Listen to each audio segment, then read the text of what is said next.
তিলজলায় ভয়াবহ অগ্নিকাণ্ডে প্রাণহানির পরেই নড়েচড়ে বসে রাজ্য প্রশাসন। অবৈধ নির্মাণের বিরুদ্ধে জিরো টলারেন্স নীতি গ্রহণ করে কড়া পদক্ষেপও নেওয়া হয়। চলে বুলডোজার। পরবর্তীতে বাড়ি ভাঙার ক্ষেত্রে স্থিতাবস্থা বজায় রাখার নির্দেশ দিয়েছে কলকাতা হাইকোর্ট। টানাপোড়েনের মাঝেই অন্তর্তদন্তে নামে সিএন। উঠে আসে চাঞ্চল্যকর তথ্য। তপসিয়ার অগ্নিদগ্ধ ফ্যাক্টরিতে বৈধ লাইসেন্স প্রদান করেছিল শ্রম বিভাগের ফ্যাক্টরি বিভাগ। সেক্ষেত্রে যে শর্তগুলো আরোপ করা হয়েছিল সেই শর্তর একটাও কিন্তু পূরণ করেনি ডেল্টা লেদার কর্পোরেশন নামক এই সংস্থাটি।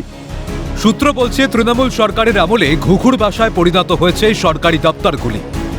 তপসিয়ায় অবৈধভাবে চলছিল বেআইনি কারখানা।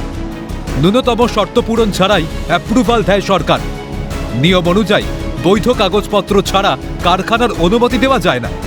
থাকতে হবে পর্যাপ্ত অগ্নি নির্বাপক ব্যবস্থা ও বায়ু চলাচল নিশ্চিত করার জন্য পর্যাপ্ত ভেন্টিলেশন থাকা জরুরি।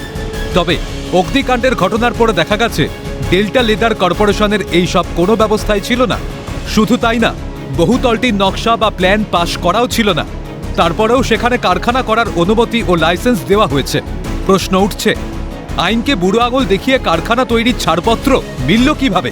কাদের বদান্যতায় মিলেছিল লাইসেন্স? বহুতলটি অবৈধ হওয়া সত্ত্বেও কিভাবে ডেল্টা লেদার কর্পোরেশনকে লাইসেন্স প্রদান করেছিল শ্রম দপ্তরের ফ্যাক্টরি বিভাগের চিফ ইঞ্জিনিয়ার? এই সব কারখানার উপর কি আদৌ নজরদারি চালানো হতো পুরসভার তরফে? নেপথ্যে কোন খেলা চলতো? অগ্নি নির্বাপক ব্যবস্থা না থাকা সত্ত্বেও লাইসেন্স মিলল কিভাবে?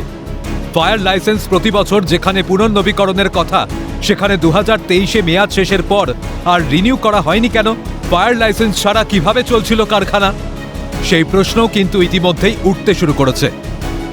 ফলে এই যে বেআইনি কর্মকাণ্ডের সঙ্গে সরকারি দপ্তরের একাধিক আধিকারিকরাও সরাসরি যুক্ত থাকতে পারে বলেও মনে করছে নতুন সরকার। ফলে ঘটনার তদন্তের সঙ্গে এই দপ্তরে যে সমস্ত আধিকারিকদের যোগসাজশ থাকছে তাদের বিরুদ্ধেও ঘটনার তদন্তের দাবি উঠেছে। ক্যামেরায় সমীরনের সঙ্গে মফিজুল ইসলাম, ক্যালকাটা নিউজ, কলকাতা।